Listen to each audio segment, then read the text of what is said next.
প্রিয় শিক্ষার্থী, অনলাইন বাংলা ক্লাসে আবারও তোমাদের স্বাগত। আবার আসিব ফিরে ধানসিঁড়িটির তীরে এই বাংলায়, হয়তো মানুষ নয়, হয়তো বা শঙ্খচিল শালিকের বেশে।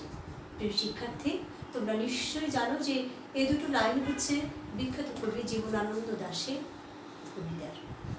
তো আমরা আজকে এই কবিতা হচ্ছে সাহিত্যের একটা শাখা। তো প্রিয় শিক্ষার্থী, আজকে আমরা আলোচনা করব সাহিত্যের রূপ ও রীতি। সাহিত্যের রূপ ও রীতি। দেখো, এটা কিন্তু একটা প্রবন্ধ সাহিত্য, লিখেছেন হায়াত মাহমুদ। দেখো, আমরা সাহিত্য শব্দটা তোমরা জানো যে কোনো দেশ কিংবা কোনো কাল কিংবা কোনো প্রজন্মের মানুষের চিন্তা চেতনাকে আসলে লিখে রাখা বা এটাই কিন্তু প্রকাশ হচ্ছে সাহিত্য। আমরা জানি যেটা শহীদ যোগ জ, তোমরা এর আগে দেখেছো। আর হচ্ছে আমরা রূপটাকে যদি বিশ্লেষণ করি, দেখো রূপ যোগ ও, এটা হচ্ছে রূপ। আর রীতিটাকে যদি আমরা বিশ্লেষণ করি, দেখো রি যোগ তি। এখানে এখন একটা জিনিস দেখবে তোমরা, এই রূপ শব্দটার অর্থ কি? রূপ শব্দটার অর্থ হবে সৌন্দর্য হতে পারে বা শ্রী হতে পারে, তারপরে দেখো আকৃতি হতে পারে, মূর্তি হতে পারে, এইগুলো রূপ শব্দে। আর রীতিটা হচ্ছে, রীতির অর্থ হচ্ছে প্রণালী হতে পারে, তারপরে নিয়ম হতে পারে বা প্রথা বা ধারা, গরম হতে পারে, এইগুলো হচ্ছে রীতি শব্দের অর্থ। তো এখানে দেখো প্রিয় শিক্ষার্থীরা, এই সাহিত্যের রূপ ও রীতি, এই কারণে এই প্রবন্ধটার নাম, সেটা হচ্ছে যে আসলে সাহিত্যের তো অনেকগুলো বিচিত্র বিচিত্র শাখা রয়েছে। সেই শাখাগুলো আসলে কিভাবে তৈরি হয়েছে, এই শাখাগুলোর গঠন এবং শাখাগুলোর আসলে উৎপত্তি যেগুলো, সেগুলো নিয়ে আলোচনা বলেই কিন্তু লেখক এই প্রবন্ধটার নাম দিয়েছেন সাহিত্যের রূপ ও রীতি।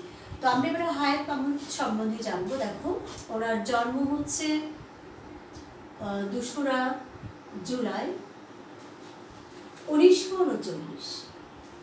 সেটা কোথায়? দেখো পশ্চিমবঙ্গ হুগলি জেলা এবং মৌরা গ্রাম। আর এখানে বাবা, দেখো বাবা হচ্ছে বাবা মা শমশের আলী এবং মা হচ্ছে আমিনা খাতুন। আর ওনার পড়াশোনা, দেখো পড়াশোনা কোথায় কোথায় করেছেন উনি, যেটা এসএসসি যেটা করেছেন, এসএসসি উনি করেছেন 1956 সালে। এটা ঢাকার যে সেন্ট গ্রেগরি যে স্কুল, সেই স্কুল থেকে। আর উনি এইচএসসি, দেখো মানে যেটা ইন্টারমিডিয়েট আমরা বলি, এইচএসসি, এটা উনি পাশ করেছেন 1958 সালে। আর এটা কোথা থেকে করেছেন? কায়েদে আজম কলেজ, অর্থাৎ যে কলেজ বর্তমানে শহীদ সোহরাওয়ার্দী সরকারি কলেজ, সেই কলেজটা। আর উনি সম্মান, যেটা দেখো সম্মান অথবা আমরা স্নাতক উত্তর যেটা বলি, অর্থাৎ অনার্স বা এমএ, উনি এই পড়াশোনা করেছেন ঢাকা বিশ্ববিদ্যালয়। কোথায় থেকে? ঢাকা বিশ্ববিদ্যালয়। সংক্ষেপে লিখছি, দেখো বিশ্ববিদ্যালয় থেকে কোন বিষয়ে? বাংলা বিষয়ে। আর উনি পিএইচডি করেছেন, উনি এটা করেছেন কোথায়? যাদবপুর বিশ্ববিদ্যালয় থেকে পিএইচডি করেছেন। আর উনি অর্ধ শতাধিক গ্রন্থ রচনা করেছেন। এখন দেখো কর্মজীবনে উনি আসলে চট্টগ্রাম বিশ্ববিদ্যালয়, চট্টগ্রাম এবং জাহাঙ্গীরনগর, এই জাহাঙ্গীরনগর কিন্তু বিশ্ববিদ্যালয়ে উনি কিন্তু অধ্যাপনা করেছেন কর্মজীবনে। আর এবারে দেখো, উনি গ্রন্থ রচনা করেছেন কতগুলো? অর্ধ শতাধিক। আর ওনার লেখা শুরু হয়েছিল কবিতা এবং গল্প দিয়ে, কিন্তু উনি আসলে গবেষণা এবং প্রবন্ধতে নাম করেছেন। তো গ্রন্থগুলো দেখো, স্বগত, দেখো এখানে দেখো স্বগত, সংলাপ, তারপরে প্রেম, অপ্রেম প্রেম অপ্রেম নিয়ে বেঁচে আছি, অপ্রেম নিয়ে বেঁচে আছি, বেঁচে আছি, এটা কিন্তু তার আসলে কাব্য এগুলো। আর এছাড়া দেখো উনি লিখেছেন হচ্ছে রবীন্দ্রনাথ, রবীন্দ্রনাথ কিশোর জীবনী, কিশোর জীবনী। তারপরে লিখেছেন দেখো নজরুল কিশোর জীবনী। আর এমনিতে লিখেছে দেখো, এমনিতে লিখেছেন নজরুল নামে আরেকটা প্রবন্ধ উনি লিখেছেন। তারপরে প্রতিভার খেলা লিখেছেন, প্রতিভার খেলা দেখো। তারপরে কিশোর অভিধান, কিশোর অভিধান। বাঙালি বলিয়া লজ্জা নাই, এরকম উনি অনেক গ্রন্থ লিখেছেন, প্রায় জানলে যে অর্ধ শতাধিক। আর পুরস্কার পেয়েছেন দেখো, পুরস্কার পেয়েছেন হচ্ছে বাংলা একাডেমি, বাংলা একাডেমি। আর উনি এখন বর্তমানে ঢাকার গেন্ডারিয়া যে স্থান, সেই গেন্ডারিয়ার কিন্তু অধিবাসী, অর্থাৎ ওখানে উনি বাস করছেন। তো এবারে আমরা একটু হায়াত মাহমুদে যাই, আবার একটু মনোযোগ দাও। যে জন্ম হচ্ছে 2রা জুলাই, আমরা বলেছি কত, 1939, পশ্চিমবঙ্গ হুগলি, যেটা মৌরাগ্রাম। আর ওনার পড়াশোনা হচ্ছে এসেছি সেন্ট গ্রেগরি স্কুল, এসেছি যেটা কায়েদে আজম। তারপরে ঢাকা বিশ্ববিদ্যালয় থেকে উনি বাংলা বিষয়ে পড়াশোনা করেছেন, যাদবপুর থেকে পিএইচডি করেছেন। আর উনি অধ্যাপনা যেহেতু চট্টগ্রাম বিশ্ববিদ্যালয় এবং জাহাঙ্গীরনগর বিশ্ববিদ্যালয়, আর অনেকগুলো অর্ধশতাধিক গ্রন্থ রচনা করেছেন। এছাড়া উনি বাংলা একাডেমির পুরস্কার পেয়েছেন। তো প্রিয় শিক্ষার্থী, এবারে আমরা এই সাহিত্যের রূপরীতি প্রবন্ধটা আসলে পড়ে কি জানবো। এটা পড়ে আমরা সাহিত্যের যে বিচিত্র শাখা এবং এই শাখাগুলোর যে বিভিন্ন উপবিভাগ রয়েছে, এই উপবিভাগগুলো আমরা কিন্তু জানতে পারবো। আর এটার মূল কথাটা হচ্ছে, লেখক বলেছেন যে একটা যেহেতু সাহিত্যের বিচিত্র শাখা রয়েছে, অর্থাৎ একটা বাগানে যেরকম অন্য বিভিন্ন রকম যেরকম উদ্ভিদ থাকে, উদ্ভিদ নিয়ে যেরকম বাগানটা, সেরকম সাহিত্য না বিচিত্র বিচিত্র শাখানের সাহিত্য। আর এই সাহিত্যের অনেক অনেক উপবিভাগগুলো রয়েছে, প্রত্যেকটা উপবিভাগের লেখক সূক্ষ্মভাবে সেগুলো উৎপত্তি সেগুলো সুন্দরভাবে বর্ণনা করেছেন। তো প্রিয় শিক্ষার্থী, আমরা এবারে এই সাহিত্যের রূপরীতিতে যাবার আগে এখানে উনি অজস্র বিখ্যাত বিখ্যাত মানুষের নাম উল্লেখ করেছেন, মানুষ বিখ্যাত লেখক সাহিত্যিককে টেনেছেন। আমরা একটু দেখে নিব যে আসলে লেখক এই প্রবন্ধে কতগুলো বিখ্যাত মানুষকে উনি তুলে ধরেছেন। তো প্রিয় শিক্ষার্থী, একটু দেখো, মনোযোগ দেবে তোমরা সবাই।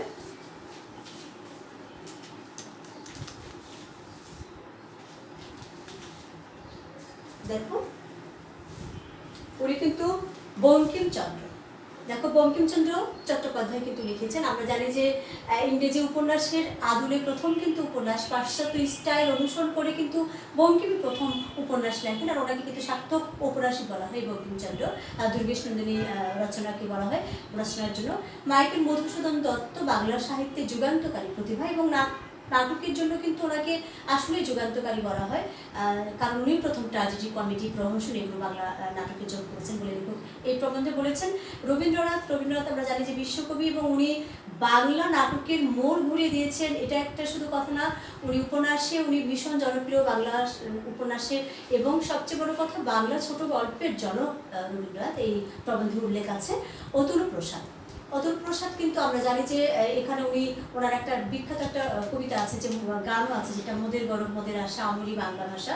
সেই অতুল প্রসাদ কিন্তু আসলে উনি এমনিতেই ব্রাহ্মণ ছিলেন, আর সঙ্গীত রচনার জন্য উনি একদম বিখ্যাত, ভক্তিগীতি এগুলো ভালো অনেক লিখেছেন এই অতুল প্রসাদ। এবং রজনীকান্ত সেন, আমরা জানি যে বাবুই পাখিরে ডাকি বলিছে চড়াই, কুড়িয়ে ঘর থেকে কেন করি শিল্পের বড়াই, এরকম বিখ্যাত একটা কবিতা রয়েছে। উনিও কিন্তু স্বরচিত গানের জন্য বিখ্যাত, এবং বিদেশি গানও উনি রচনা করেছেন এই রজনীকান্ত সেন। দ্বিজেন্দ্র রায়, একই সাথে কিন্তু ওনাকে আমরা কি বলতে পারি, ওনাকে নাট্যকার বলতে পারি, ওনাকে কবি বলতে পারি, ওনাকে সুরস্রষ্টা অথবা গীতিকার বলতে পারি। স্বদেশী গানগুলোর জন্য উনি কিন্তু একদম বিখ্যাত হয়ে আছেন, অমূল্য সেই স্বদেশী গানগুলো। আমরা জানি যে ধর্মধারণের পুষ্পে ভরা আমাদের এই বসুন্ধরা, দ্বিজেন্দ্র রায়। নজরুল ইসলাম, তোমরা জানো যে বাংলা সাহিত্যের বিদ্রোহী কবি। লেখক বলেছেন যে বাংলা গীতি কবিতার দুটি বিশেষ ধারার জনক রয়েছে, তার মধ্যে একজন নজরুল ইসলাম, যাকে বিদ্রোহী বলা হয়, এবং উনিও অজস্র গান লিখেছেন। তো দেখো তোমরা এখান থেকে রবীন্দ্রনাথ, এই অতুলপ্রসাদ, রজনীকান্ত, দ্বিজেন্দ্র নজরুল, এই পাঁচজনকে কিন্তু পঞ্চ সুর সম্রাট বলা হয় বাংলা সাহিত্যে। যেরকম আমরা পঞ্চ পাণ্ডব রয়েছে কবিতায়, সেরকম এরকম পঞ্চ সুর সম্রাট কিন্তু এই পাঁচজনকেই বলা হয়, যে গানের জন্য যারা অমর হয়ে আছেন। গিরিশচন্দ্র ঘোষ একই সাথে নাট্যকার এবং একই সাথে অভিনেতা এবং যুগন্ধর পুরুষ বলা হয় বাংলা নাটকে, কারণ উনি সামাজিক নাটক লিখেছেন, উনি বিভিন্ন পৌরাণিক নাটক লিখেছেন, ঐতিহাসিক নাটক লিখেছেন। এবং দীনবন্ধু, ওনাকেও যুগশ্রেষ্ঠ লেখক বলা হয়। নীল দর্পণ লিখে কিন্তু উনি বাংলা সাহিত্যে ইতিহাস হয়ে আছেন, এই দীনবন্ধু মিত্র। অ্যারিস্টটল গ্রিক দার্শনিক বলা হয়, বিজ্ঞানী বলা হয়, সাহিত্য সমালোচক বলা হয়। উনি দার্শনিক যে প্লেটো রয়েছেন তার কিন্তু শিষ্য হচ্ছে এই অ্যারিস্টটল। আর এডগার অ্যালান পো আসলে আমেরিকার একজন কবি এবং গল্পকার বলা হয়, সমালোচক। উনি ছোট গল্প সম্বন্ধে এখানে মন্তব্য দিয়েছেন এবং ছোট গল্পে ওনাকে জনক বলা হয়। রামপ্রসাদ, উনি কিন্তু কবি এবং সঙ্গীত রচয়িতা, উনি ভক্তিগীতির জন্য বিখ্যাত। এই রামপ্রসাদ জসীমউদ্দিন আমরা জানি যে পল্লী কবি নকশিকাঁথা মাঠ লিখে উল্লেখযোগ্য রচনা, এবং বাংলা কবিতায় উনিও গীতি কবিতার বিশেষ ধারা একজন জনক, পল্লী ধর্মে লেখা লেখেন। আর এইচ.জি. ওয়েলস, উনিও কিন্তু আসলে ইংরেজি ঔপন্যাসিক, সাংবাদিক এবং ঐতিহাসিক বৈজ্ঞানিক কল্পকাহিনীর স্রষ্টা উনি, এইচ.জি. ওয়েলস। এখানে ছোট গল্পের উনিও বলেছেন যে আসলে 10 থেকে 50 মিনিটের মধ্যে পড়ে শেষ করতে হবে, এরকম একটা মতবাদ দিয়েছেন। শরৎচন্দ্র চট্টোপাধ্যায়, উনি অপরাজেয় কথাশিল্পী বলা হয় বাংলা সাহিত্যে। তারাশঙ্কর বন্দ্যোপাধ্যায়, আসলে তারাশঙ্কর বন্দ্যোপাধ্যায় তিন বন্দ্যোপাধ্যায়ের একজন, ওনাকে বিখ্যাত ঔপন্যাসিক, গল্পকার, এটা আধুনিক বাংলা সাহিত্যে বলা হয়। আর বনফুল, আমরা জানি যে বলাইচাঁদ মুখোপাধ্যায়ের ছদ্মনামটাই হচ্ছে বনফুল, আর উনিও ঔপন্যাসিক, গল্পকার। উনি বনফুল। আসলে সমরেশ, তোমাদের পাঠ্য বই তোমরা নিমগাছ পড়েছ। সমরেশ বসু আধুনিক বাংলা সাহিত্যের কিন্তু একজন স্বনামধন্য ঔপন্যাসিক বলা হয় এই সমরেশ বসুকে। শহীদুল্লাহ কায়সার, মুক্তিযুদ্ধের সময় যিনি শহীদ হয়েছেন, আমাদের অভিনেত্রী রয়েছে, প্রিয় অভিনেত্রী সমী কায়সার, তার বাবা। এবং সংসপ্তক এবং সারেঙ্গম লিখে কিন্তু বিখ্যাত হয়ে আছেন, অমর হয়ে আছেন। আবু ইসহাক, আমরা জানি যে উনিও বিখ্যাত ঔপন্যাসিক। সূর্যদিগর বাড়ি একটা চলচ্চিত্র আছে, তোমরা নিশ্চয়ই দেখেছ। হাসান আজিজুর রহমান, বাংলাদেশের বিখ্যাত কিন্তু কথাশিল্পী, আমরা জানি যে ওনার একটা আত্মজাও একটি করবী গাছ, একদম জনপ্রিয় একটা রচনা ওনার। তারপরে জ্যোতি প্রকাশ দত্ত, মাহমুদুল হক, ওনারা প্রত্যেকে উপন্যাস জগতে বিখ্যাত বা সাহিত্য জগতে বিখ্যাত। রমেশচন্দ্র দত্ত, ওনাকে কিন্তু প্রথম বাঙালি, উনি কমিশনার ছিলেন, ঔপন্যাসিক ছিলেন উনি আসলে। তারপরে তোমার মাধবী কঙ্কন লিখেছেন, উনি বঙ্গবিজেতা লিখেছেন। এরকম রাজা রামমোহন রায়, আমরা জানি যে সমাজ সংস্কারক, ধর্ম সংস্কারক, বহুভাষাবিদ, পণ্ডিত ওনাকে বলা হয়। অমৃতলাল বসু, অখিলপ্রসাদ বিদ্যাবনাথ, প্রত্যেকে নাট্যকার। শ্রীশচন্দ্র দাস, সাহিত্য সন্দর্শন একটা বিখ্যাত গ্রন্থ রয়েছে, যেখানে উনি উপন্যাস, যেখানে নাটক, যেখানে কবিতা, বিভিন্ন কিছু বিস্তর বর্ণনা করেছেন। সেই শ্রীশচন্দ্র দাস হচ্ছে সেই সাহিত্য সন্দর্শনের লেখক। তো প্রিয় শিক্ষার্থীরা, এবার আমরা এই সাহিত্যের রূপনীতি যে প্রবন্ধটা, সেটা পুরোপুরি আমরা বিশ্লেষণ করবার চেষ্টা করব।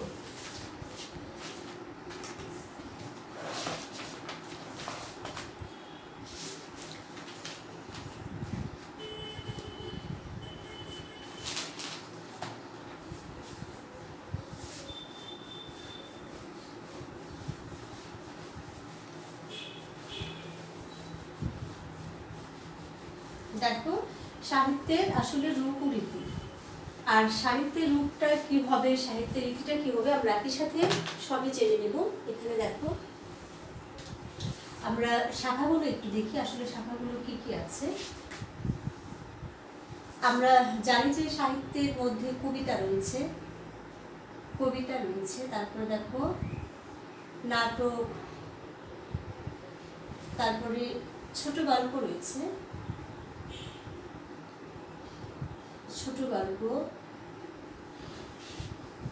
তারপর দেখো উপন্যাস, প্রবন্ধ রয়েছে। তো লেখক বলেছেন যে এই যে নাটকের সাহিত্যে যেগুলো একটা, প্রত্যেকটা কিন্তু একটা করে কি বলতো, এগুলো একটা করে শাখা। আর এই শাখাগুলো কিভাবে তৈরি হয়েছে, শাখাগুলোই হচ্ছে রূপ। তাহলে রূপটা হচ্ছে কি, শাখাগুলো। আর শাখাগুলো কিভাবে তৈরি হলো, কিভাবে নির্মিত হয়েছে, এই নির্মিত হওয়াটাই হচ্ছে রীতি। তাহলে আমরা এবারে প্রথমে যাব কবিতায়। কবিতা আমরা জানি কি বলতো, এর আগে আমরা বিশ্লেষণ করেছিলাম আগের ক্লাসে, তোমরা নিশ্চয়ই দেখেছো যে কবি যোগ তা, এটাকে বিশ্লেষণ করা যায় কবিতা। এটা সংস্কৃত বিশেষ্য, এবং শুধু এটা ছাড়া প্রত্যেকটা শব্দ, ছোট গল্পটা বাংলা শব্দ, তাদের প্রত্যেকটা শব্দই কিন্তু আসলে সংস্কৃত শব্দ, এবং প্রত্যেকটা শব্দই হচ্ছে বিশেষ্য পদ।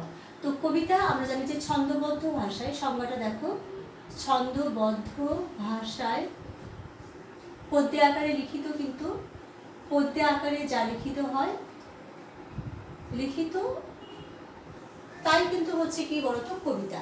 আর কবিতার প্রধান দুটা রূপভেদ। কয়টা রূপভেদ? প্রধান দুটি। এখানে প্রশ্ন আসতে পারে প্রধান রূপভেদ দুটি। একটা হচ্ছে মহাকাব্য, একটা হচ্ছে মহাকাব্য, আরেকটা হচ্ছে গীতি কবিতা। গীতি কবিতা। তাহলে মহাকাব্য কি? মহাকাব্য হচ্ছে কাহিনী আকারে, কাহিনী আকারে বিশাল কবিতা, বিশাল কবিতা, এটাই হচ্ছে মহাকাব্য। আর এটার ঘটনা হবে কি পুরাণে বর্ণিত কোনো ঘটনা, পুরাণের কোনো ঘটনা, অথবা যুদ্ধ বিগ্রহের কোনো কাহিনী, ইতিহাস আশ্রিত এরকম যুদ্ধ বিগ্রহের কোনো কাহিনী, এইগুলো অবলম্বনে এই মহাকাব্য লিখিত হয়। আর এখানে আরেকটা জিনিস, মহাকাব্যের উদ্দেশ্য হচ্ছে গল্প বলা। গল্প বলা কিভাবে? কবিতার মাধ্যমে, পদ্যে বা কবিতার মাধ্যমে কিন্তু গল্প বলা। আর আমরা আরেকটা জিনিস এখানে দেখতে পাই যে বাংলা সাহিত্যের মহাকাব্যের একদম যুগান্তকারী যে প্রতিভা, সেটা হচ্ছে মাইকেল মধুসূদন দত্ত। তাহলে কে? মধুসূদন দত্ত।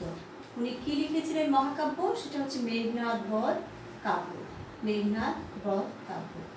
আর এখানে মেঘনাদ বধ কাব্যটা কেন মহাকাব্য? আমরা জানি যে প্রাচীন দুইটা মহাকাব্য রয়েছে, একটা হচ্ছে মহাভারত, আর একটা হচ্ছে রামায়ণ। মহাভারত সম্বন্ধে একটা কথা বলা হয় যে যা নেই ভারতে তা নেই ভারতে, তা নেই ভারতে।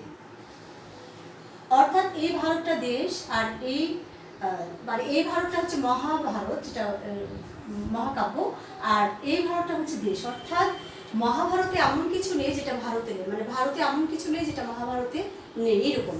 অর্থাৎ মহাভারতে যা আছে ভারতে সব কিছু মহাভারতে আছে, এরকম একটা কথা আছে। আর রামায়ণ হচ্ছে, মহাভারত হচ্ছে আকারে কিন্তু বড়, পরীক্ষা প্রশ্ন হওয়ার আকারে বড়, রামায়ণ হচ্ছে তার তুলনায় কিন্তু একটু ছোট।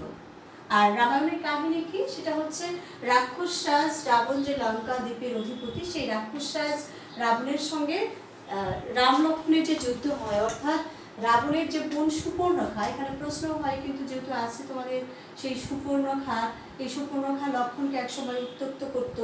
আর লক্ষ্মণ কি করেছে? সুপর্ণখা নাক কেটে নেবার পরে সে তার ভাইকে বলবার পরে কিন্তু এই যুদ্ধটা হয়, রাম লক্ষ্মণের যুদ্ধটা হয়।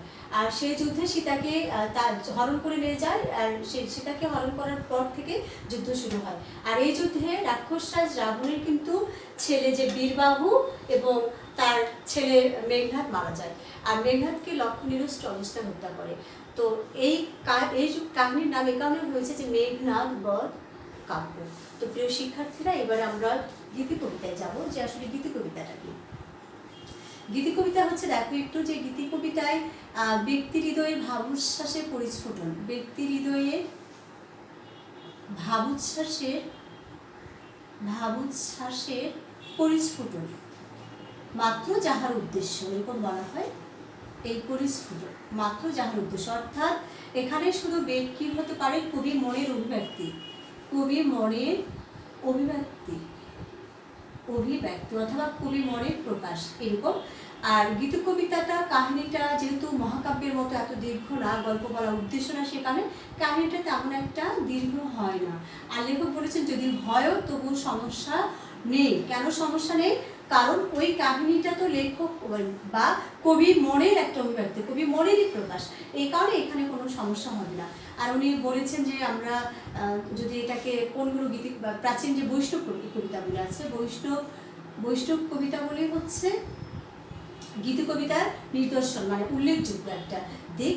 আর এই বৈষ্ণব কবিতা হচ্ছে প্রাচীন গীতি কবিতা, প্রাচীন গীতি কবিতা। কবিতা, তোমরা হয়তো নাম শুনেছ সেই চণ্ডীদাস, বিদ্যাপতি, ওনাদের যে পদগুলো বা যেগুলো ওনারা লিখেছেন কবিতাগুলো, সেইগুলোকে আসলে আমরা বৈষ্ণব কবিতা বলি। আর এই প্রাচীন গীতি কবিতা যেহেতু বৈষ্ণব কবিতা বলে, এটা উল্লেখযোগ্য একটা নিদর্শন। এছাড়া আমরা বলেছি যে ভক্তিমূলক গান হতে পারে অথবা ভক্তিমূলক কবিতা হতে পারে। দেখো স্বদেশ প্রীতিমূলক, যেগুলো স্বদেশ প্রীতিমূলক, তো এর মধ্যে বলা হয়েছে যে বঙ্কিমের যে দেখো বঙ্কিমচন্দ্রের বন্দে মাতরম, অর্থাৎ দেশকে বন্দনা করা। এই বন্দে মাতরমের কথা উনি উল্লেখ করেছেন। উনি আরও নাম উল্লেখ করেছেন। দেখো অতুল প্রসাদ, যেটা তোমরা একটু আগে নাম জানলে, সেই অতুল প্রসাদ, তারপরে রজনীকান্ত সেন, তারপরে তোমার রামপ্রসাদ, রবীন্দ্রনাথ নিজে, এইগুলো কিন্তু উনি উল্লেখ করেছেন যে এদের যে ভক্তিমূলক অথবা দেশপ্রেমমূলক যে কবিতাগুলো রয়েছে বা গানগুলো রয়েছে, সেগুলো কিন্তু আসলে গীতি কবিতায় উল্লেখযোগ্য দিক। আর এছাড়া বাংলা কবিতার বিশেষ ধারা দুটি জনক বলছেন, একটা নজরুল আর একজন হচ্ছে জসিম উদ্দিন। তো প্রিয় শিক্ষার্থীরা, নিশ্চয়ই দেখো একটু বোঝো তোমরা যে এর মধ্যে আমরা প্রথমে কি পেলাম, কবিতা দুটি রকম হয়, একটা মহাকাব্য, একটা গীতি কবিতা। মহাকাব্য হচ্ছে কাহিনী আকারে বিশাল কবিতা, আর এটা পুরাণে কোনো ঘটনা নিয়ে হতে হবে বা যুদ্ধবিগ্ন কোনো, অর্থাৎ এটা একটা নির্দিষ্ট ছক আছে, একটা নিয়ম আছে, যেটা বাইরে আমরা যেতে পারবো না। আর রবীন্দ্রনাথের অনেক কবিতা রয়েছে যেগুলোর ভিতরে কাহিনী রয়েছে, যেগুলো বিশাল বড়, যেরকম 2 বিঘা জমিকে কিন্তু আমরা মহাকাব্য বলতে পারি না, যদিও ওর ভিতরে কাহিনী রয়েছে, এটা একটা কাহিনী কবিতা। রবীন্দ্রনাথের বার্ষিক কবিতা রয়েছে, সেটাও একটা কাহিনী কবিতা। তো মহাকাব্য হতে গেলে কোনো পৌরাণিক কোনো ঘটনা থাকতে হবে অথবা যুদ্ধ বিগ্রহের কোনো ঘটনা থাকতে হবে, যেরকম কায়কোবাদের মহাশ্মশান, পানিপথের বিশ্বযুদ্ধ নিয়ে লেখা, এই কারণে ওটা মহাকাব্য হয়েছে। তো প্রিয় শিক্ষার্থী, এবারে আমরা যাব যে আর গীতি কবিতা, যেহেতু ব্যক্তি হৃদয়ে ভাবস্যা, সেখানে ব্যক্তির নিজের খেয়াল খুশি মতো মনের ইচ্ছা অভিলাষ যা মনে হয় সেই প্রকাশটাই কিন্তু আমরা গীতি কবিতা বলি। এবার আমরা যাবো নাটকে। আসলে সাহিত্যের মধ্যে নাটকটাকে বলা হয়েছে সবচেয়ে প্রাচীন শাখা। দেখো সাহিত্যের মধ্যে নাটককে কি বলা হয়েছে, সবচেয়ে প্রাচীন শাখা, প্রাচীন। দেখো, আর নাটকটাকে আমরা একটু বিশ্লেষণ করি, তাহলে কি হবে, নর্য, এটাও সংস্কৃত বিশেষ্য। আর এটার সংজ্ঞাটা দেখো, সংজ্ঞা কি হতে পারে, যে সংলাপ বা পাত্রপাত্রীর মাধ্যমে মঞ্চে অভিনয় উপযোগী ঘটনাই হচ্ছে নাটক, অথবা জীবনের চলমান ঘটনাগুলো, দুঃখ বেদনা সুখ হাসি আনন্দের ছোট ছোট ঘটনাগুলো যেটা মঞ্চে অভিনয় করা হয়, সেটাই অনেক সময় এটার আরেকটা আধুনিক অর্থ রয়েছে, বলা হয় ছলনাপূর্ণ অভিনয়কে বলা হয় নাটক। আর এখানে আরেকটা জিনিস দেখো, যে নাটককে কিন্তু প্রাচীন সময়ে যে সংস্কৃত যারা আলংকারিক ছিলেন, এই সংস্কৃত আলংকারিক কিন্তু দেখো এই নাটককে বা নাট্য সাহিত্যকে কাব্য সাহিত্যের অন্তর্গত করেছেন। কেন? উইলিয়াম শেক্সপিয়রের দেখো সব নাটকে কিন্তু কবিতায় লেখা, সব নাটক কিভাবে লেখা, কবিতা আকারে লেখা। আর আরেকটা জিনিস, নাটক কিন্তু আগে পুস্তক আকারে লিখিত হতো না, কারণ তখন ছাপাখানা আবিষ্কার হয়নি, ছাপাখানা ছিল না, এই কারণে কিন্তু নাটকের উদ্দেশ্য কি দেখো, লক্ষ্য কি, সর্বকালের দর্শক সমাজ নাটকের লক্ষ্য। আর নাটকের সাহিত্যের মধ্যে এমন একটি শাখা যা সরাসরি সমাজকে প্রভাবিত করতে চায় এবং পারেও, করতে সক্ষম বা পারে। খুব ইম্পর্টেন্ট প্রশ্ন এটা হয়। আর নাটক রচনা কখন ব্যর্থ হবে, নাটক রচনা তখনই ব্যর্থ হবে যখন দর্শককে দেখানো যাবে না, এই জন্য। আর নাট্য প্রাচীন সংস্কৃত অলংকারিক যারা ছিলেন, কাব্যকে কিন্তু 2 ভাগে ভাগ করেছেন। সেটা হচ্ছে একটা কি দৃশ্যকাব্য, আরেকটা হচ্ছে শ্রব্য। তো নাটকটা হচ্ছে কি বলতো, নাটকটা হচ্ছে দৃশ্যকাব্য। এই কারণে নাটকের উদ্দেশ্য কিন্তু দেখানো, দর্শন করানো, আর দর্শন করানো না গেলে নাটক কখনোই হবে না। আর নাটকে কিন্তু বলেছেন যে 5টা কি থাকবে, 5টা অংশ থাকে। দেখো, একটা হচ্ছে প্রারম্ভ, প্রারম্ভ থাকবে, প্রবাহ থাকবে, তারপরে উৎকর্ষ থাকবে, আরেকটা হচ্ছে কি গ্রন্থিমোচন থাকবে, আর থাকবে উপসংহার। এই 5টা কিন্তু অংশ থাকে একটা নাটকে। অর্থাৎ নাটকটা শুরু হবে এবং ঘটনার যে অগ্রগতি, ঘটনাটার যে প্রবহমানতা সেটা এগিয়ে যাবে এবং একটা পর্যায়ে সেই ঘটনার কিন্তু সেই চড়াই উতরাই বলো বা উত্থান পতন বলো, যে ঘটনাগুলো যেরকমই থাকুক সবটা মিলে কিন্তু শেষে পরিণতির দিকে যাবে। এটাকেই বলা হয় এই 5টা অংশের আসলে বিভাজন মিলে নাটকটা। আর নাটককে যদি আমরা বিভাজন করি, এখানে মনোযোগ দাও, মোট নাটককে যে মোটা দাগে লেখক ভাগ করেছেন সেটা হচ্ছে 3টা ভাগ। সেই 3টা ভাগকে একটা হচ্ছে ট্র্যাজেডি, আরেকটা হচ্ছে কমেডি, আরেকটা হচ্ছে প্রহসন অথবা ফার্স। তো এই ট্র্যাজেডি হচ্ছে বিয়োগান্ত নাটক, আর কমেডি হচ্ছে মিলনাত্ম, আর প্রহসনটা হচ্ছে সমাজের যে অসঙ্গতিগুলো আছে ব্যঙ্গ বিদ্রুপের মাধ্যমে যেগুলো উপস্থাপনা। অসঙ্গতিগুলো দেখো ব্যঙ্গ বিদ্রুপের সাহায্যে যেটা উপস্থাপনা করা হয়, উপস্থাপন। তো আমরা একটু মনোযোগ দেবো এখানে যে আসলে ট্র্যাজেডি কি। ট্র্যাজেডি হচ্ছে বিয়োগান্তক, অর্থাৎ যেটা পাঠ করলে বা যেটা দেখলে আমাদের ভিতরে একটা ভয়, একটা করুণা প্রশমিত হবে, অথবা আমাদের ভিতরে করুণ রস সৃষ্টি হবে, আমাদের চোখে জল আসতে চাইবে, এরকম ব্যাপার, আমাদের কষ্ট হবে অজানা একটা, এরকম। আর কমেডি হচ্ছে সাহিত্যবিদা অ্যারিস্টটল বলেছেন যে এই দিকটা মানুষকে পীড়ন দেয় না, মানুষকে কষ্ট দেয় না, মানুষের ভিতরে হাস্যে উজ্জ্বল করে, এটা হচ্ছে কমেডি। আর প্রহসন যেগুলো অসঙ্গতিগুলো আমরা উল্লেখ করতে পারি, মাইকেল মধুসূদন দত্তের সেই একে কি বলে সভ্যতা বহু শালিকের ভাণ্ড, এগুলো প্রহসনের উল্লেখ। তো এখানে দেখো নাটকের ক্ষেত্রে যুগান্তকারী প্রতিভা, একটু মনোযোগ দাও, যুগান্তকারী প্রতিভা সেটা হচ্ছে কে, একটা হচ্ছে মধুসূদন, আরেকজন হচ্ছে দীনবন্ধু মিত্র। কেন? কারণ মধুসূদন প্রথম বাংলা নাটকের প্রথম কিন্তু এই ট্র্যাজেডি, কমেডি এবং এই প্রহসন, এই 3টা কিন্তু সৃষ্টি করেছেন। আর দীনবন্ধু তারপরে কিন্তু দীনবন্ধু মিত্র নিয়ে আসলো কি নাটক নিয়ে, সামাজিক নাটক নিয়ে। আর এই সামাজিক নাটকটা সেটা কি হতে পারে, একটা নীলদর্পণ, যেটা সর্বকালের শ্রেষ্ঠ কিন্তু একটা নাটক, নীলদর্পণ। আর এরপরে কিন্তু আমরা গিরিশচন্দ্র ঘোষের উল্লেখ করতে পারি। দেখো সেই লেখক বলেছেন যে সেই মধুসূদন এবং দীনবন্ধু মিত্রের পরে কিন্তু গিরিশচন্দ্র ঘোষ, পরীক্ষায় খুব ইম্পর্টেন্ট প্রশ্ন হয় এখানে, গিরিশচন্দ্র ঘোষ, উনি একই সাথে কিন্তু একই সাথে উনি নাট্যকার আর একই সাথে উনি অভিনেতাও। আর উনি দেখো উনি পৌরাণিক নাটক লিখেছেন বাংলা সাহিত্যে, সেই মানে কি বলবো বিখ্যাত সেই নাটক পৌরাণিক, সেটা হচ্ছে জনা, তারপরে বুদ্ধদেব, তারপরে উনি না ঐতিহাসিক নাটকও লিখেছেন। সেই ঐতিহাসিক নাটকটা হচ্ছে দেখো কালাপাহাড়, খুব বিখ্যাত নাটক। তারপরে ওনার সামাজিক নাটক রয়েছে, সেই সামাজিক নাটকটা হচ্ছে প্রফুল্ল। পরীক্ষায় এগুলো প্রশ্ন হয় যে প্রফুল্ল কার লেখা, কালাপাহাড় প্রফুল্ল, জনা, বুদ্ধদেব সবই কিন্তু গিরিশচন্দ্র ঘোষের। এবং এই দুটো পৌরাণিক, এই কালাপাহাড় হচ্ছে ঐতিহাসিক, প্রফুল্ল হচ্ছে সামাজিক। আর আরো একজনের কথা বলেছেন দ্বিজেন্দ্রলাল রায়। দেখো দ্বিজেন্দ্রলাল রায়, এই দ্বিজেন্দ্রলাল রায় দেখো চন্দ্রগুপ্ত, তারপরে শাহজাহান, এগুলো কিন্তু ঐতিহাসিক নাটক এবং বাংলা সাহিত্যে কিন্তু অমর কীর্তি বলা হয় ঐতিহাসিক নাটক।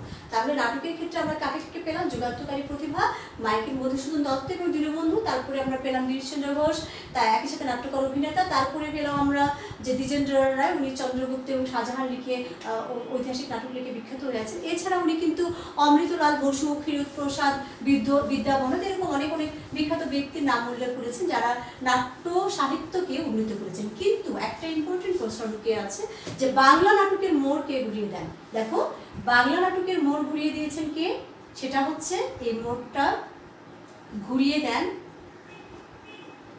রবীন্দ্রনাথ ঠাকুর। রবীন্দ্রনাথ কি করে, দেখো উনি কিন্তু অনুপ্রতন, তারপরে ডাকঘর, তারপরে হচ্ছে বিসর্জন, এরকম অনেক নাটক লিখে উনি কিন্তু বাংলা নাটকের মোড়টা বা চেতনাটাই কিন্তু এই পাল্টে দিয়েছেন বা ঘুরিয়ে দিয়েছেন। এখান থেকে এই প্রশ্নগুলো পরীক্ষা হয় প্রিয় শিক্ষার্থী। এবারে আমরা যাব ছোট গল্প।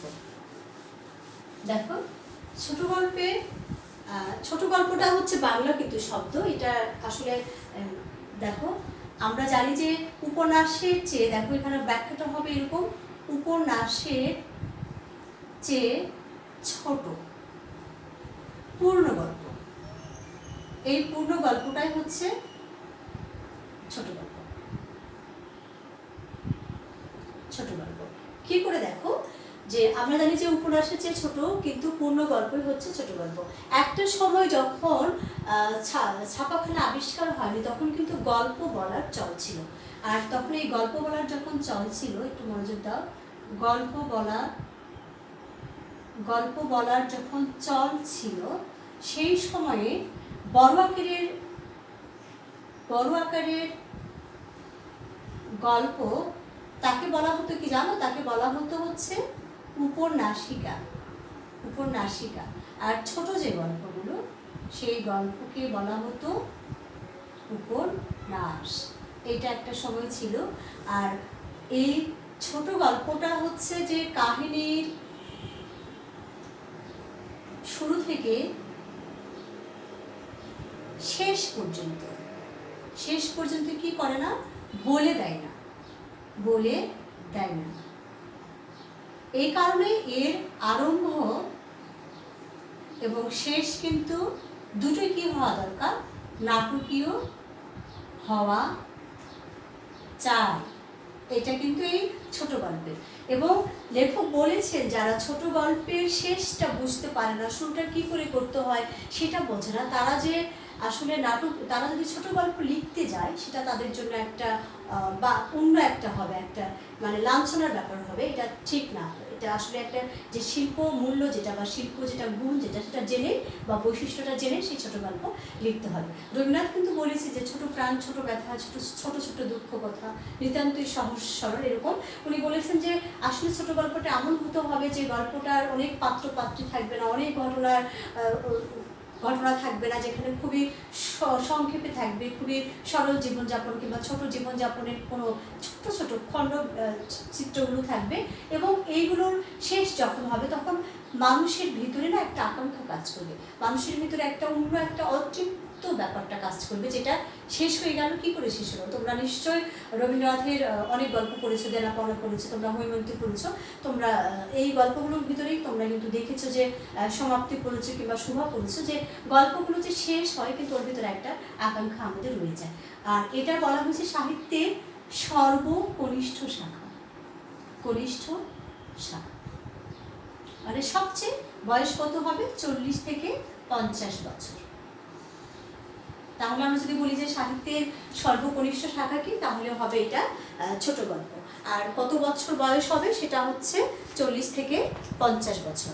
তো এবারে আমরা আরেকটা জিনিস দেখতে চাই, সেটা হচ্ছে যে এই ছোট গল্পের গঠন নিয়ে, মানে ছোট গল্প আসলে কতক্ষণ বা কতটুকু হওয়া উচিত, কতটুকু হতে হবে, এটা নিয়ে আমাদের মার্কিন যে গল্পকার, যেটা আমরা বললাম যে এডগার অ্যালান পো, দেখো এই এডগার অ্যালান পো, ওনাকে কিন্তু ছোট গল্পের জনক বলা হয়।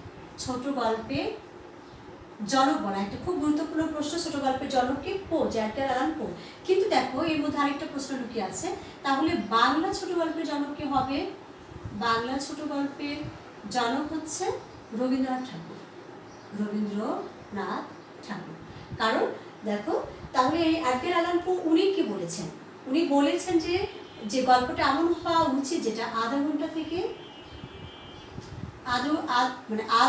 থেকে 2-1 ঘন্টার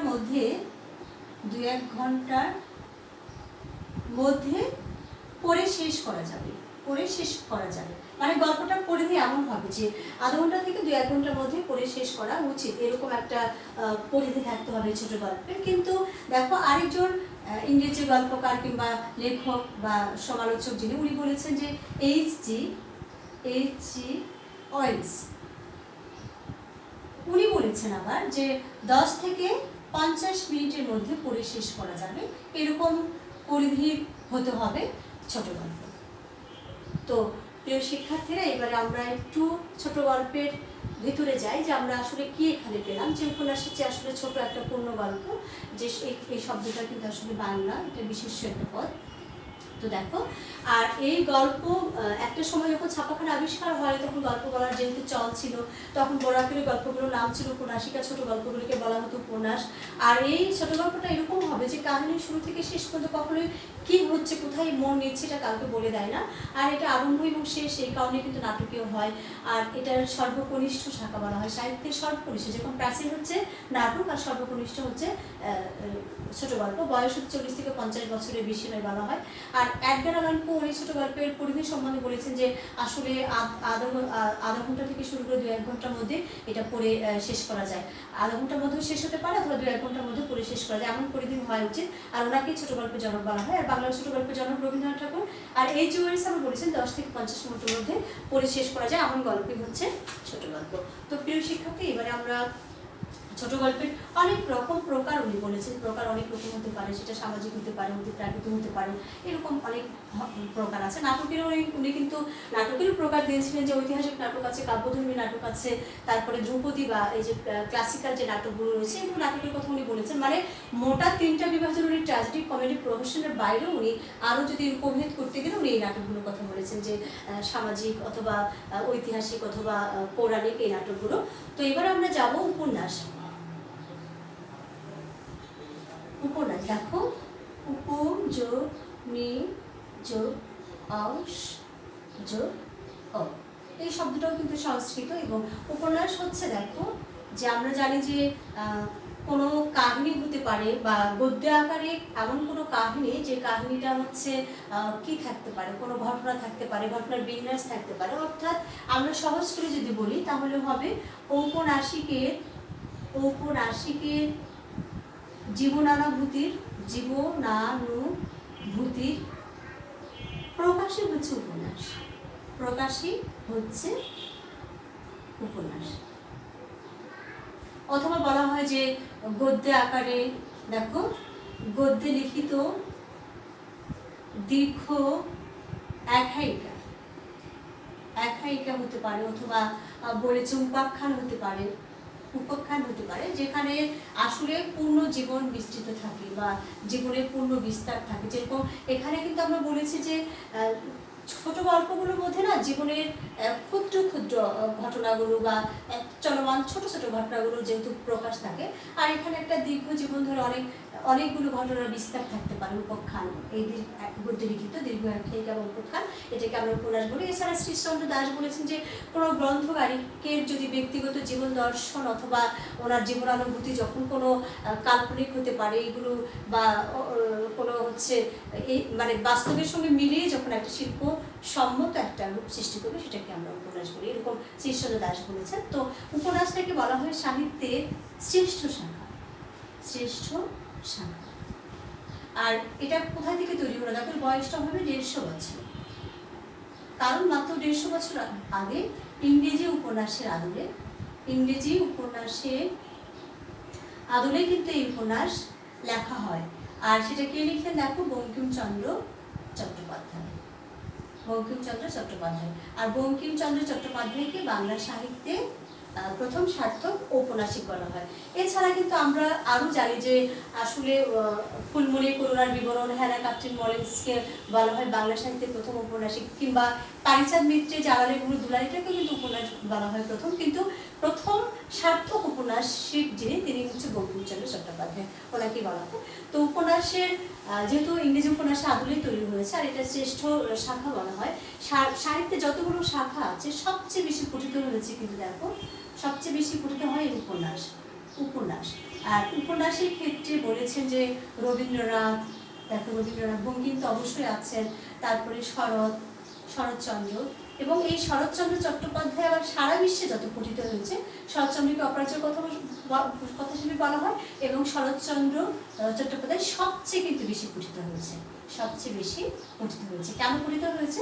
যেহেতু মধ্যবিত্ত মানুষদের, সাধারণ মানুষের জীবনের আবেগ অনুভূতি কিংবা সেন্টিমেন্ট যা আছে এগুলো নিয়ে কিন্তু উনি লিখেছেন, আর তাদের জীবনের কথাগুলো লিখেছেন বলে সব শ্রেণীর মানুষরাই কিন্তু এই শরৎচন্দ্রকে বেশি পড়েছেন। তো আর আমরা এছাড়া কিন্তু তারাশঙ্কর বন্দ্যোপাধ্যায়ের কথা বলেছেন উনি, তারপরে মানিক বন্দ্যোপাধ্যায় রয়েছেন, রমেশচন্দ্র দত্ত রয়েছেন, এরকম শহীদুল্লাহ কায়সারের কথা বলেছেন, আবু ইসাকের কথা বলেছেন, যে যারা আরও উপন্যাস লিখে উপন্যাস সাহিত্যকে সমৃদ্ধ করেছে, বাংলা সাহিত্যকে। এবারে আমরা যাবো এখান থেকে যে প্রশ্নটা হয় শিক্ষার্থীরা, যে উপন্যাসটা আসলে কোন উপন্যাস আদলে লেখা হলো, সেটা ইংরেজি উপন্যাসের উপন্যাস সাহিত্যের কেমন শাখা, শ্রেষ্ঠ শাখা, আর সবচেয়ে বেশি পঠিত কাকে পড়া হয়েছে, শরৎচন্দ্র চট্টোপাধ্যায়কে, এই প্রশ্নগুলো এখান থেকে হয় আসলে। আর আমরা এই উপন্যাসের কিন্তু অনেকগুলো ভাগ রয়েছে, ভাগ আমরা করতে পারি, সেটা হচ্ছে মনস্তাত্ত্বিক হতে পারে, তারপরে হচ্ছে সামাজিক হতে পারে, এখানে ঐতিহাসিক হতে পারে, এখানে অনেক ধরনের কাব্যধর্মী হতে পারে, এখানে অসংখ্য নাটকের উপন্যাসে ভাগ রয়েছে। যাই হোক, এবার আমরা প্রবন্ধে যাব। প্রবন্ধ শব্দটাকে আমরা একটু বিশ্লেষণ করে দেখো।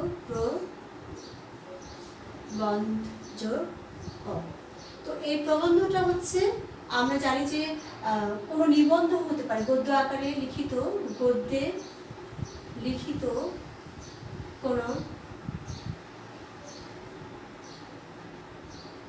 যুক্তি অথবা নিবন্ধ, যেটা আমরা বলি নিবন্ধ, এরকম। অর্থাৎ আমরা আসলে কি প্রবন্ধটা হচ্ছে যে যেটা পাঠ করলে পাঠকের জ্ঞানতৃষ্ণা নিবৃত্ত হবে। তোমরা আগেই জানো গদ্য আকারে লিখিত একটা নাতি দীর্ঘ রচনা, এবং যেখানে তথ্য এগুলো থাকে। তো এই প্রবন্ধটাও কিন্তু লেখক বলেছেন যে আসলে সৃজনশীলতা থাকতে হবে। কি থাকতে হবে? সৃজনশীলতা। যদি সৃজনশীলতা না থাকে তাহলে এটা কি হবে না? প্রবন্ধ হবে না। এই কারণে বলেছেন খবরের কাগজে কিন্তু সব খবর কিন্তু গদ্যে লিখিত, কিন্তু সেগুলো প্রবন্ধ নয়। কেন? তার ভিতরে সৃজনশীলতা নেই। আর প্রবন্ধটা কি করে? পাঠকের জ্ঞান তৃষ্ণা মেটায়। এখানে উনি প্রবন্ধকে উনি কিন্তু দুই ভাগে ভাগ করেছেন। দেখো, একটা তন্ময়, আরেকটা হচ্ছে মন্ময়। দেখো, তন্ময়টা বলেছে বস্তুনিষ্ঠ অথবা বিষয়বস্তু প্রাধান্য এখানে রয়েছে, বিষয়বস্তুর প্রাধান্য রয়েছে। আর এটা হচ্ছে ব্যক্তি হৃদয় প্রধান, এটা হচ্ছে মন্ময় প্রবন্ধ। আর একটু বলি আমি যে তন্ময় প্রবন্ধটা দেখি, তন্ময় প্রবন্ধতে আসলে লেখকের পাণ্ডিত্য, বুদ্ধি, তারপরে চিন্তার একটা প্রকাশ থাকবে। পুরো প্রবন্ধটা কিন্তু অন্ত আদি এবং সবটার ভিতরে কিন্তু এই লেখকের পাণ্ডিত্যের পরিচয়টা আমরা পাবো। এটাকে এই জন্য বলা হয় বিষয়বস্তু প্রাধান্য এখানে থাকে, এবং এটা এখানে বস্তুনিষ্ঠ প্রবন্ধ বলা হয়। আর মন্ময়টা হচ্ছে পাণ্ডিত্যের চেয়ে ব্যক্তি হৃদয়ের প্রাধান্য বেশি, এটাকে এই জন্য বলা হয়। রবীন্দ্রনাথের উনি বলেছেন, রবীন্দ্রনাথের যে প্রবন্ধগুলো রয়েছে বিচিত্র প্রবন্ধ, এখানে একটা বিচিত্র প্রবন্ধ দেখো, মনোযোগ দাও। এই বিচিত্র প্রবন্ধ হচ্ছে রবীন্দ্রনাথের প্রবন্ধের সংগ্রহ। তো এই বিচিত্র প্রবন্ধ যে প্রবন্ধগুলো, সেটা কিন্তু মন্ময় প্রবন্ধের উদাহরণ।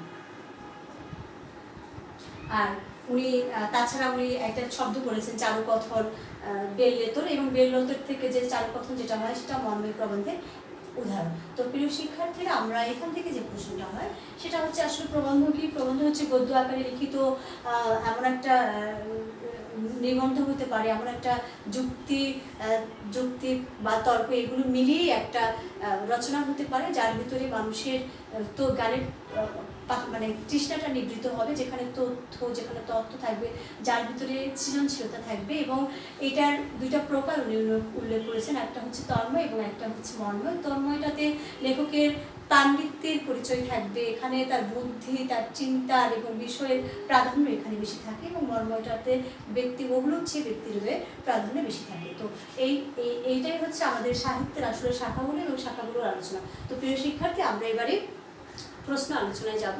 তার মধ্যে একটু তোমাদেরকে আবার একটু প্রত্যেকটা শাখার একটু একটু করে আমি সংক্ষেপে আবার একটু দেখি তোমাদেরকে মনে করবার চেষ্টা করি, মনে করিয়ে দেওয়ার চেষ্টা করি।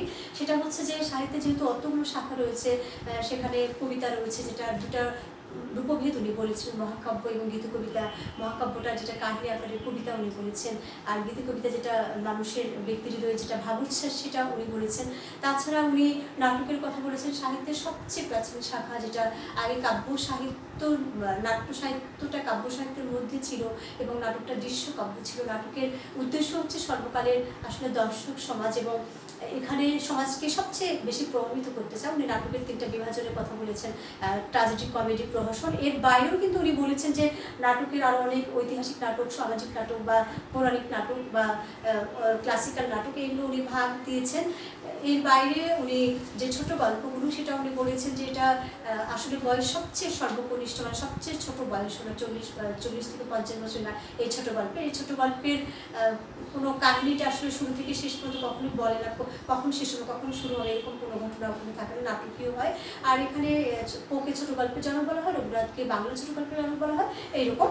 আর আমরা যেটা উপন্যাস সেটা শ্রেষ্ঠ শাখা বলা হয়েছে, কারণ সবচেয়ে বেশি যতগুলো শাখা তার মধ্যে উপন্যাসটাই মানুষ সবচেয়ে বেশি পড়ে। আর এটার বয়স 150 বছর, মাত্র ইংরেজি উপন্যাস আদুলি উপন্যাসটা লেখা শুরু করেছিলেন বঙ্কিমচন্দ্র চট্টোপাধ্যায়কে আসলে শ্রেষ্ঠ উপন্যাসিক বলা হয় বাংলা সাহিত্যের প্রথম। আর এছাড়া রবীন্দ্রনাথ এবং শরৎচন্দ্র চট্টোপাধ্যায় কিংবা তারাশঙ্কর, মানিক বা বিভূতি যারা আছেন প্রত্যেকেই কিন্তু উপন্যাস জগৎকে সমৃদ্ধ করেছেন। এর পরে কিন্তু আমরা এসেছি প্রবন্ধ, যেটা প্রবন্ধটা হচ্ছে যেটা আসলে মানসিক জ্ঞানের এখানে তৃষ্ণা মেটানোর একটা ব্যাপার থাকে, যার ভিতরে অনেক রকম বিভিন্ন যুক্তি তর্ক কিংবা এগুলোর একটা ব্যাপার এখানে রয়ে যায়, অর্থাৎ জ্ঞানের সংগ্রহটাই আমরা বলতে পারি। আর খবরের কাগজগুলো প্রবন্ধ এই কারণে নেই যে খবরের কাগজগুলোর মধ্যে ক্রিয়েটিভিটি নেই, কিন্তু প্রবন্ধের মধ্যে আছে। তো প্রিয় শিক্ষার্থী, আমরা এবারে এই প্রবন্ধটার যে প্রশ্নগুলো সেই প্রশ্নগুলো আমরা একটু আলোচনা করবো, তাতে করে তোমরা যে প্রবন্ধটা কতটুকু উপলব্ধি করতে পারলে সেটা তোমরা বুঝতে পারবে। দেখো, আমরা এখানে প্রশ্নগুলো তোমরা দেখো যে আমি লিখেছি যে কবিতার প্রধান রূপভেদ কয়টি? তোমরা জানো যে 2টি, একটা গীতিকবিতা মহাকাব্য। মহাভারত হচ্ছে একটা মহাকাব্য, প্রাচীন এটা মহাকাব্য। এটার সম্বন্ধে বলা হয় যা নেই ভারতে তা নেই ভারতে। মহাকাব্য কি? কাহিনী আকারে বিশাল কবিতা, এর উদ্দেশ্য আসলে গল্প বলা কবিতার আকারে। সাহিত্যের প্রাচীন শাখা হচ্ছে নাটক, শ্রেষ্ঠ শাখা উপন্যাস, কনিষ্ঠ শাখা ছোট গল্প। নাটকের লক্ষ্য কি? নাটকের লক্ষ্য হচ্ছে সর্বকালের দর্শক সবাই। নাটক কাকে প্রভাবিত করে? সমাজকে প্রভাবিত করে। শেক্সপিয়ারের সকল নাটক কিন্তু কবিতা রচনা হয়েছে। ছোট গল্পের জনক বলা হয় এডগার অ্যালান পোকে, বাংলা ছোট গল্পের জনক রবীন্দ্রনাথ। নাটক বিষয়বস্তু পরিধি দিক থেকে আসলে 3টা বিভাজন, একটা ট্র্যাজেডি, কমেডি আর প্রহসন। ট্র্যাজেডি কি? যেটা বিয়োগান্তক নাটক। কমেডি হচ্ছে মিলনাত্মক, যেখানে দর্শকের যে দিকটা কৌতুকপ্রদ, যে দিকটা মানুষকে পীড়ন দেয় না, কষ্ট দেয় না। প্রহসন হচ্ছে যেটা ব্যঙ্গ বিদ্রুপের সাহায্য অসঙ্গতিগুলো প্রকাশ করে। নাটকের কয়টি অঙ্ক থাকে? 5টি অঙ্ক থাকে। আলংকারিকের মতে আসলে নাটক হচ্ছে কাব্য কয় প্রকার? 2 প্রকার, একটা দৃশ্য একটা শ্রব্য। নাটক হচ্ছে দৃশ্যকাব্য। বাংলা নাটকের প্রথম যুগান্তকারী প্রতিভা মাইকেল মধুসূদন দত্ত এবং সাথে দীনবন্ধু মিত্র। চন্দ্রগুপ্ত শাহজাহান, এটা হচ্ছে ঐতিহাসিক নাটক, লিখেছেন দ্বিজেন্দ্রলাল রায়। বাংলা নাটকের মোড় ঘুরিয়ে দিয়েছেন উনি হচ্ছে রবীন্দ্রনাথ ঠাকুর। আর বাংলা ছোট গল্পের অনন্য যে দৃষ্টান্ত বাংলা ছোট গল্পের, সেটা কিন্তু রবীন্দ্রনাথ ঠাকুর অবশ্যই। আর প্রবন্ধ হচ্ছে কি? কয় প্রকার? প্রবন্ধ হচ্ছে আসলে যেটা গদ্য আকারে আমরা এতদিন রচনা, যেটা পড়ে পাঠকে গান পৃষ্ঠা নির্মিত হয়। কয় প্রকার? 2 প্রকার। আর ব্যক্তি হৃদয়ের যেটা প্রধান সেটা হচ্ছে মন্ময়, আর বস্তুনিষ্ঠ সেটা হচ্ছে বিষয়বস্তু প্রধানত তন্ময়। উপন্যাস কোন শতকে? আসলে উপন্যাস কিন্তু 150 বছর আগে, 19 শতকের আগে কিন্তু রচিত হয়নি, 19 শতকে। আর এটা কাল হলো ইংরেজি উপন্যাস আদলে। ছোট গল্পের বয়স কত? 40 থেকে 50 বছর। উপন্যাসের উপযোগ্য সেটা হচ্ছে প্লট। আসলে উপন্যাসের উপযোগ্য হচ্ছে প্লট। আর আরেকটা জিনিস থাকে, সেটা হচ্ছে কাহিনী বা অগ্রগতি বা ঘটনা সবকিছু মিলে একটা সুসংগত থাকে। ছোট গল্পের আরম্ভ শেষ নাটকীয় হবে। সংবাদপত্রের খবর প্রবন্ধ এই জন্য হয় না, কারণ শ্রোতা থাকে না। বেরলো বেলনেতর কোন প্রবন্ধের উদাহরণ? কারণ বেলনেতর মানে কিন্তু সুন্দর, যেটা মানে সুন্দর কথা অর্থাৎ চারুকথন, এটা মর্ময় প্রবন্ধের উদাহরণ। যখন গল্প বলার চল ছিল তখন বড় আকারের গল্পকে উপন্যাস বলা হতো, ছোট আকারে উপন্যাসিকা বলা হতো, ছোট আকারে গল্পকে উপন্যাস। মানব সুলভ ত্রুটি বিচ্যুতি ও নির্বুদ্ধিতার পরিণাম প্রদর্শন করে অশোভন দুর্বলতা মুক্তি দেয়। এটা কিন্তু কমেডি। প্রিয় শিক্ষার্থী, কমেডি হচ্ছে আমাদের ভিতরে যে ত্রুটি বিচ্যুতি রয়েছে, আমাদের ভিতরে যে নির্বুদ্ধি রয়েছে, সেই নির্বুদ্ধিতার কিন্তু পরিণাম প্রদর্শন করে এবং আমাদের অশোভন দুর্বলতা থেকে মুক্তি দেয় আর আমাদের সুস্থ স্বাভাবিক করে তোলে। তো এখানে আমার একটা প্রশ্ন দিয়েছিলাম, কমেডি আমাদের সুস্থ স্বাভাবিক করে তোলে। আসলে এইভাবেই তোলে যে কারণ কমেডি যেহেতু কাউকে কষ্ট দেয় না, পীড়ন দেয় না, এরকম। আর মহাকাব্যের বৈশিষ্ট্য তোমরা জানো যে এটা হচ্ছে পুরাণের কোনো কাহিনী হতে হবে, যুদ্ধ বিগ্রহের কোনো ঘটনা হতে হবে। তো প্রিয় শিক্ষার্থীরা, আজকের এই প্রবন্ধ এখান পর্যন্তই শেষ। তো তোমাদের জন্য আরেকটি কথা, যে এই ক্রান্তিকালে তোমরা অবশ্যই ঘরে থাকবে এবং নিজেকে রক্ষা করবে। ভালো থাকবে প্রিয় শিক্ষার্থী, ধন্যবাদ।